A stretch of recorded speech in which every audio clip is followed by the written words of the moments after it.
Hello बच्चों, कैसे हैं आप लोग। मैं आशा करता हूँ आप लोग सही होंगे, ठीक होंगे। बच्चों, आज हम लोग प्रश्नावली 1.4 हल करने वाले हैं, ठीक है। जिसका हम लोग पहला क्वेश्चन देखते हैं। प्रश्न है, बताइए नीचे दी गई संख्याओं में कौन कौन परिमेय है और कौन कौन अपरिमेय। नीचे कुछ संख्याएं दी हुई हैं, इनमें से हमें ये पहचानना है कि कौन सी संख्याएं परिमेय हैं और कौन सी संख्याएं अपरिमेय हैं, ठीक है। मैं मान के चलता हूँ आप लोगों को जोड़ना घटाना रूट वाली संख्याओं का आता होगा, ठीक है। यदि नहीं आता है तो आप कमेंट में ज़रूर बताएं, मैं उसके लिए एक स्पेशल वीडियो बनाकर डाल दूँगा। ओके बच्चों, चलिए। तो हमारा पहला प्रश्न है 2 माइनस रूट 5, ठीक है। 2 माइनस रूट 5, इसका हमें क्या करना है, ये बताना है कि ये परिमेय संख्या है या फिर अपरिमेय। अब 2 से माइनस रूट 5, 2 एक क्या है, पूर्णांक है और ये एक अपरिमेय संख्या। पूर्णांक से अपरिमेय संख्या को आप घटाएंगे तो हमेशा एक अपरिमेय संख्या ही प्राप्त होती है, ठीक। जब पूर्णांक से आप अपरिमेय संख्या को घटाते हैं तो कैसी संख्या प्राप्त होती है, अपरिमेय। तो ये कैसी संख्या हो गई, अपरिमेय संख्या,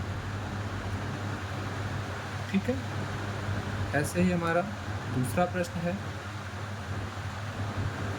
3 प्लस रूट 23 माइनस रूट 23, ठीक है। इस ब्रैकेट को जब आप ओपन करते हैं, ठीक है, तो ब्रैकेट खोलिए, इनको दोनों को प्लस करने पे वही आ जाएगा, ठीक है। माइनस रूट 23 से रूट 23 घट जाएगा, 0 बचेगा।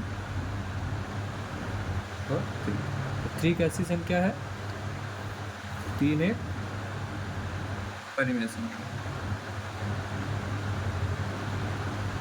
ठीक है। ऐसे ही हमारा थर्ड क्वेश्चन है ये वाला, तो रूट 7 बटा 7 रूट 7, ठीक। रूट 7 जब रूट 7 से रूट 7 कट हो जाएगा, क्या बचेगा, 2 बटा 7। और ये कैसी संख्या है, तो एक परिमेय संख्या, ठीक है।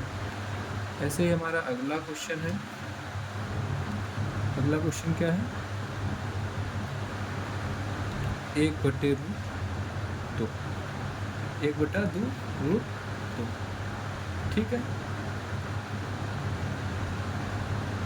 तो किसी अपरिमेय संख्या से जब भाग देते हैं तो आंसर अपरिमेय संख्या ही प्राप्त, या फिर इसका परिमेयीकरण कर सकते हैं, ठीक है। तो वैसे तो डायरेक्ट आंसर ये भी कैसी संख्या है, अपरिमेय संख्या, ठीक है। ऐसे ही हमारा अगला क्वेश्चन है 2 पाई। पाई के बारे में तो आप जानते ही हैं, पाई कैसी संख्या होती है, अपरिमेय, ठीक है। और अपरिमेय से जब की गुणा करेंगे तो कैसी संख्या मिलेगी, अपरिमेय। तो ये भी कैसी संख्या हो जाएगी, अपरिमेय, ठीक है। चलिए हम लोग अपने नेक्स्ट क्वेश्चन पे बढ़ते हैं। तो बच्चों, हमारा अगला प्रश्न है, निम्नलिखित व्यंजकों में से प्रत्येक व्यंजक को सरल कीजिए। सरल करना मतलब इनको जोड़ना और घटाने में, प्लस और माइनस में लिखना, ठीक है। तो हल करते हैं हम लोग। पहला प्रश्न हमारा क्या है, 3 प्लस रूट 3 गुणे 2 प्लस रूट।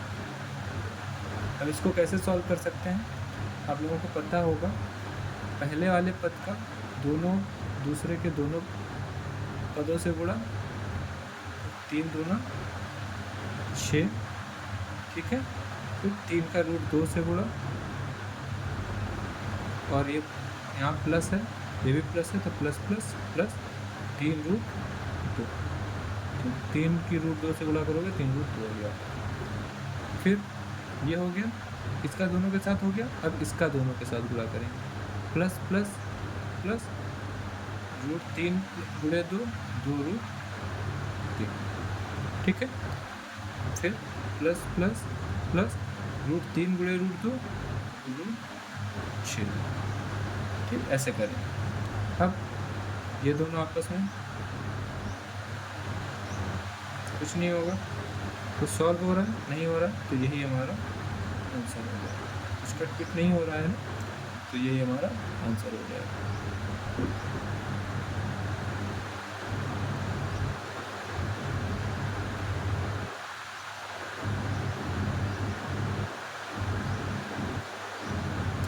चलिए नेक्स्ट क्वेश्चन की तरफ पढ़ते हैं हम लोग।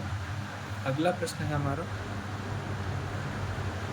3 + √3 गुणे 3 - √3। बच्चों जिस प्रकार हमने ये वाला सॉल्व किया है क्वेश्चन, इसी तरीके से ये वाला क्वेश्चन भी कर सकते हैं, ठीक। तो ये वाला मेथड आप लोगों को समझ में आ गया होगा। तो इस तरीके से मैं ये क्वेश्चन नहीं कर रहा हूँ, मैं एक सर्वसमीका का यूज़ कर रहा हूँ, जो कि आप लोगों ने पढ़ रखी होगी। एक सर्वसंख्या होती है a² - b² बराबर क्या होता है, a + b और a - b। तो एक चीज़ देखो, जैसा ये लिखा हुआ है कुछ ऐसा ही ये लिखा हुआ है। a की जगह पर है 3 और b की जगह पर है √3। तो क्या इसको इस तरीके से लिख सकते हैं, मतलब a की जगह पर आप क्या लिख सकते हैं, 3 और स्क्वायर लगाए तो स्क्वायर, माइनस b की जगह पे √3 और स्क्वायर लगाए तो स्क्वायर, 3 का स्क्वायर 9 माइनस √3 का स्क्वायर 3, ठीक है। 9 में से 3 गया 6, और ये कैसी संख्या है सर, इसमें तो परिमेय बताना नहीं है, सिर्फ सरल करना है, ठीक है। चलिए नेक्स्ट क्वेश्चन की तरफ हम लोग बढ़ते हैं। थर्ड क्वेश्चन हमारा है √5 + √2 इसका होल स्क्वायर। इसको भी आप इस तरीके से कर सकते हैं, क्यों, क्योंकि इसको 2 बार लिखेंगे। स्क्वायर का मतलब क्या होता है, जैसे कि लिखा हुआ है 2 का स्क्वायर, इसका मतलब क्या है 2 गुणे 2। तो इसको भी ऐसे लिख सकते हैं, √5 + √2 गुणे √5 + √2। लेकिन यहाँ पर भी एक सर्वसंख्या बन रही है, जो कि आप लोगों ने पढ़ी होगी, a + b का होल स्क्वायर क्या होती है, a² + 2ab + b², ठीक है। तो इसी सर्वसंख्या का यूज़ करेंगे हम लोग। तो a की जगह पर क्या है √5, तो √5 का स्क्वायर + 2 √5 √2, ठीक है। ये a की जगह पर है, ये b की जगह पर है। फिर प्लस b² √2 का सॉल्व करेंगे, √5 का स्क्वायर मतलब 5 प्लस 2 √5 और इसका गुणा कराएंगे आप, क्या आ जाएगा √10 प्लस √2 का स्क्वायर 4, सॉरी √2 का स्क्वायर 2, ये दोनों आपस में प्लस हो जाएंगे 7 प्लस 2 √10, ये हमारा आंसर इसका आ जाएगा, ठीक है। इसी प्रकार से अपने नेक्स्ट क्वेश्चन को करेंगे, जो कि है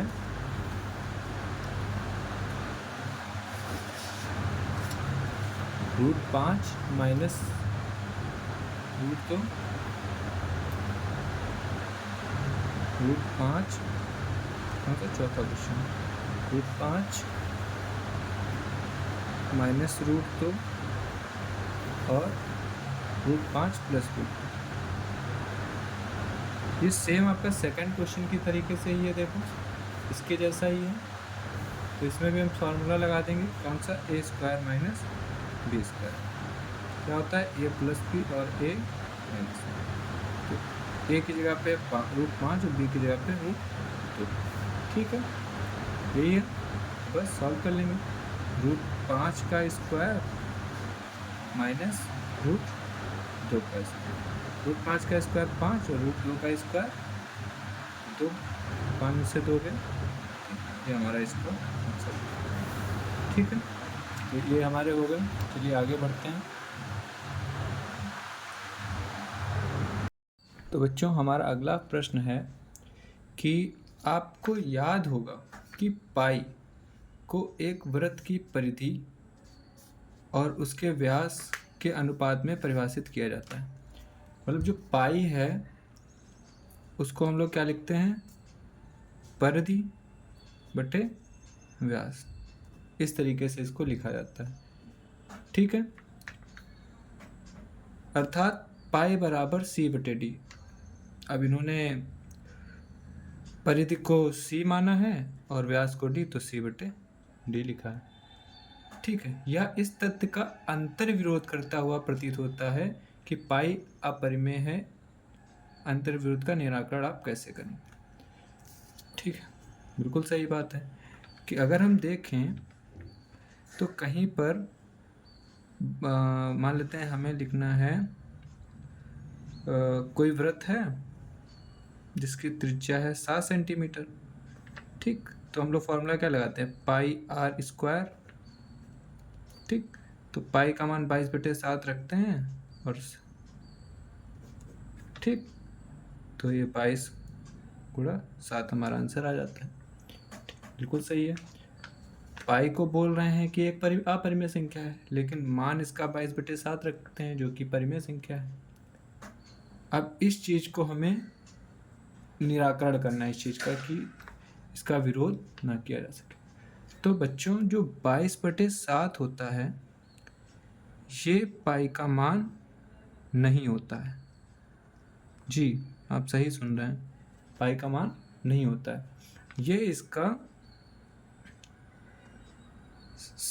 बिल्कुल जो निकटतम मान होता है वो होता है।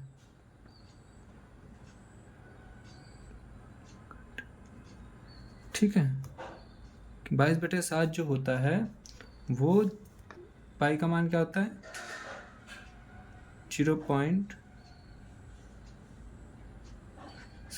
3.14 ऐसे होता है। ठीक, ये अपरिमेय तो ये एंड भी नहीं होगा। ठीक है, अंत तो इसका होगा नहीं।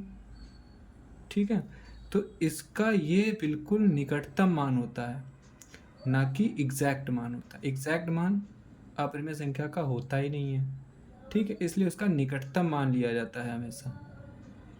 ठीक है, जैसे कि आप लोगों ने क्वेश्चन देखा था पिछली या उससे पिछली एक्सरसाइज में 0.999 करके क्वेश्चन था। उसे जब हम सॉल्व कर रहे थे तो उसका आंसर आ रहा था 1। तो उसी तरीके से 3.14 का जो मान लेते हैं हम लोग, जैसे कि 0.999 का मान 1 आ जाता है, वैसे 3.14 का मान 22/7 के ले लेते हैं। ठीक है, बात समझ में आ रही है? तो 22/7 तो एक परिमेय संख्या होती है और पाई एक अपरिमेय संख्या। ठीक, तो यही हमारा निराकरण हो जाएगा। इसका क्या हो जाएगा कि ये एक अपरिमेय संख्या है, लेकिन 22/7 जो होता है वह इसका क्या होता है, निकटतम मान होता है। ठीक है, बात समझ में आ गई? चलिए नेक्स्ट क्वेश्चन की तरफ बढ़ते हैं। इतनी बात समझ में आ गई होगी। ये 3.14 और 22/7 ये एग्जैक्ट मान नहीं होते हैं, ये क्या होते हैं, निकटतम मान होते हैं पाई के। ठीक है, तो इससे यही हमारा निराकरण है। क्या लिखेंगे कि पाई एक अपरिमेय संख्या है और ये जो 3.14 और 22/7 ये इसके क्या है, निकटतम मान है, ना कि एग्जैक्ट मान है। ओके बच्चों, कैसे मान है, निकटतम। चलिए आगे बढ़ते हैं। बच्चों हमारा अगला प्रश्न है संख्या रेखा पर √9.3 को निरूपित कीजिए। ऐसे क्वेश्चन अभी तक हम लोगों ने एक भी नहीं किया है, तो इस क्वेश्चन को आप लोग बहुत ही ध्यान से देखेंगे। ठीक है, देखते हैं कैसे सॉल्व करेंगे इस क्वेश्चन। हम क्या करेंगे, बड़ी ध्यान से देखना। हम एक रेखा बनाएंगे। क्या बनाएंगे, एक रेखा बनाएंगे। चलिए बना लेते हैं। हमने एक रेखा बना ली। ठीक है, अब इस रेखा पर क्या करेंगे, कितना है 9.3, तो 9.3 का एक मार्क लगाएंगे। कितना मार्क लगाएंगे, 9.3। यहाँ पर मतलब एक तरीके से इसका एक रेखा खंड काटेंगे जिसकी लेंथ होगी 9.3। तो 9 शायद आप लोगों को ना दिख रहा हो, बट आप लोग समझने पे फोकस करिए। 9 समथिंग यहाँ पर आएगा। इसको ए दे देते हैं, इसको बी, और ये कितना है 9.3। अब इस वाले पॉइंट से 1 सेंटीमीटर दूरी पर एक और पॉइंट बनाएंगे।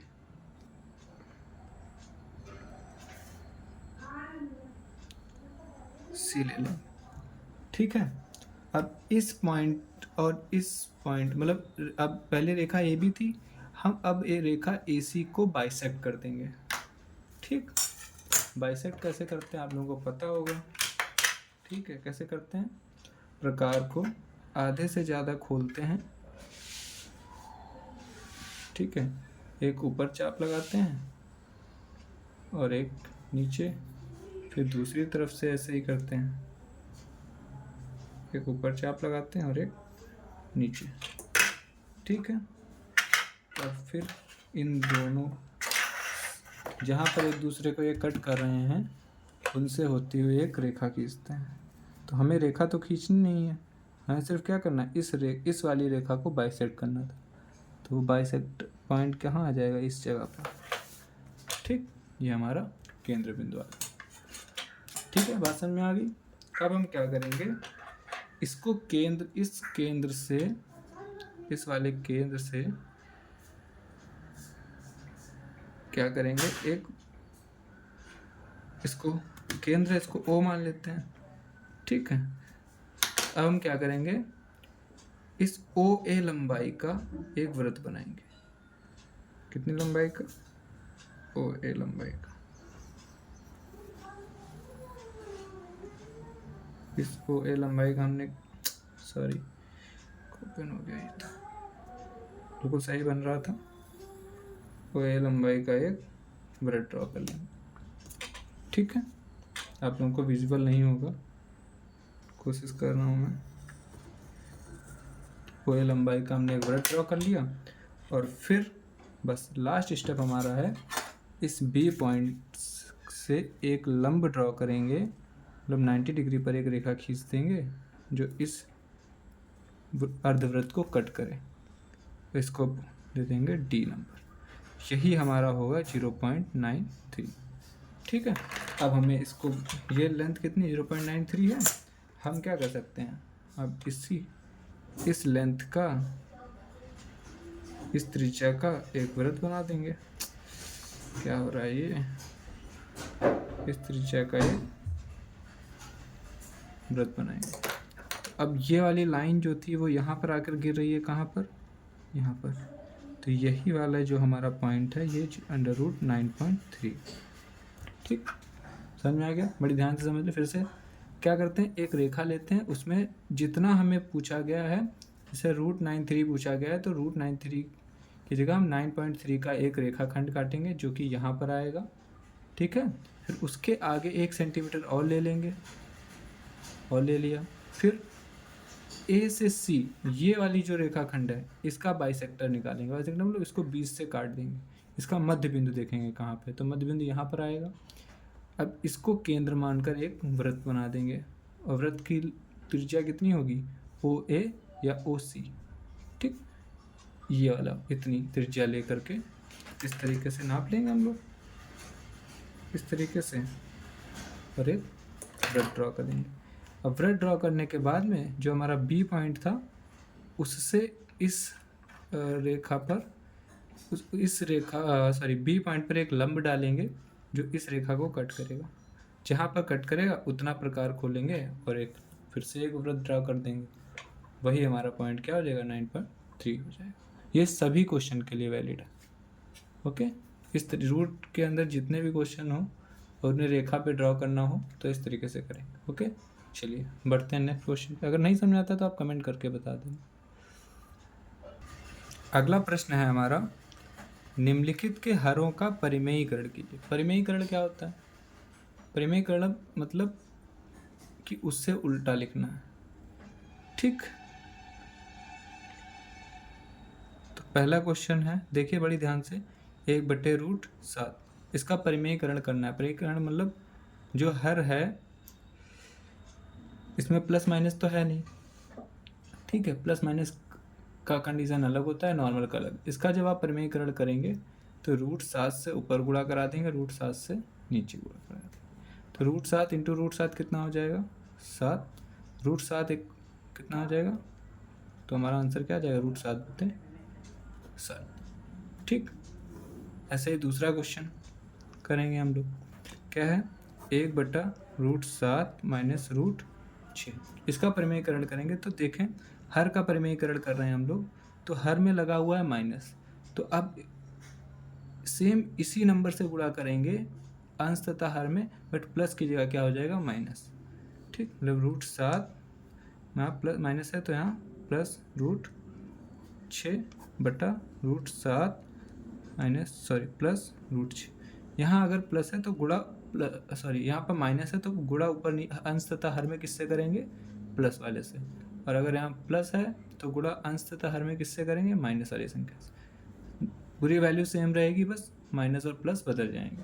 अब जरा सॉल्व करेंगे इसको, तो ऊपर आ जाएगा √7 प्लस √6, और नीचे जब सॉल्व करोगे तो ये फार्मूला बन जाएगा। यही रीज़न है ऐसा करने का कि नीचे हमें क्या करना होता है? नीचे से रूट की वैल्यूज़ को हटाना होता है। अब रूट की वैल्यूज़ कैसे हटेंगी? तो इस तरीके से तो हट पाएंगी, तो इसलिए ऐसा करते हैं।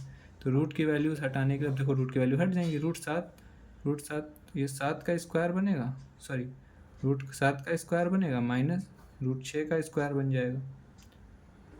ठीक है, ये फार्मूला होता है ना a² माइनस b² का। पीछे अभी क्वेश्चन जो किया था उससे देख लेना आप।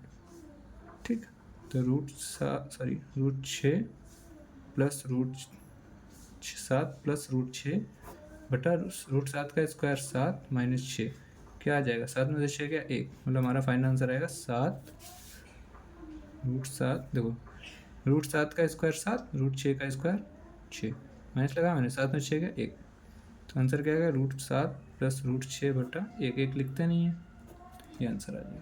ठीक, इसी तरीके से अपना नेक्स्ट क्वेश्चन करेंगे हम लोग। ठीक, नेक्स्ट क्वेश्चन क्या है? थर्ड क्वेश्चन है 1/√5 प्लस √2। 1/√5 प्लस √2। सेम प्रोसेस वही करेंगे। ठीक, हमें फिर से वही फार्मूला बनाना है, a² माइनस b²। तो यहाँ प्लस है तो गुणा किससे करानी पड़ेगी? माइनस वाले से। ठीक, मतलब यही संख्या लेंगे, बस इस बार साइन क्या होगा? प्लस की जगह पर माइनस हो जाएगा। बात समझ रही जो मैं कह रहा हूँ? बस आप इतना याद रखें, अगर परिमेयीकरण करते समय बीच में प्लस लगा है तो आप अंश तथा हर में तो गुणा कराएंगे। देखो इसमें भी कराइए, ठीक, लेकिन इसमें प्लस माइनस कुछ नहीं था तो डायरेक्ट ये बन जाएगा। ठीक, डायरेक्ट रूट हट सकता है, और इसका रूट हटाने के लिए इसके उल्टे से गुणा कराएंगे। अगर प्लस है तो माइनस वाले से ऊपर अंश तथा हर में गुणा कराएंगे, अगर माइनस है तो प्लस। तो यहाँ देखो प्लस है, यहाँ माइनस से हमने गुणा करा, तो क्या बन गया? √5 माइनस √2 ऊपर, और इसको जब सॉल्व करोगे तो ये बचेगा 5 और √2 का 2। ठीक, क्या बचेगा? √5 का स्क्वायर 5 माइनस इस तरीके से जैसे ये वाला किया सेम, और √2 का स्क्वायर 2। तो क्या आ जाएगा? √5 माइनस √2, 5 से 2 गया 3। ये हमारा आंसर है। ठीक है, अब इसी तरीके से हम अपना नेक्स्ट क्वेश्चन देखें। नेक्स्ट क्वेश्चन क्या है? 1/√7। आप लोग वीडियो पॉज करके करेंगे। क्वेश्चन क्या है? 1/√7 और 2। ठीक, वीडियो पॉज करिए अपने आप। सेम वही, माइनस है तो प्लस वाले नंबर से ऊपर नीचे गुणा। ठीक है, तो ऊपर यही √7 प्लस 2 आ जाएगा, और नीचे √7 का स्क्वायर बनेगा तो ये 7, और ये 2 का स्क्वायर बनेगा तो 4 माइनस का। ठीक, 7 में से 4 चला जाएगा, 7 में से 4 चला जाएगा 3। तो ये हमारा आंसर है। तो ये प्रश्नावली 1.4 भी हमारी ख़त्म होती है। मिलते हैं हम लोग नेक्स्ट लेक्चर में। वीडियो पसंद आए तो लाइक करें, शेयर करें, और चैनल को भी सब्सक्राइब करना ना भूलें, और अपने दोस्तों से भी शेयर करें। Okay, thank you.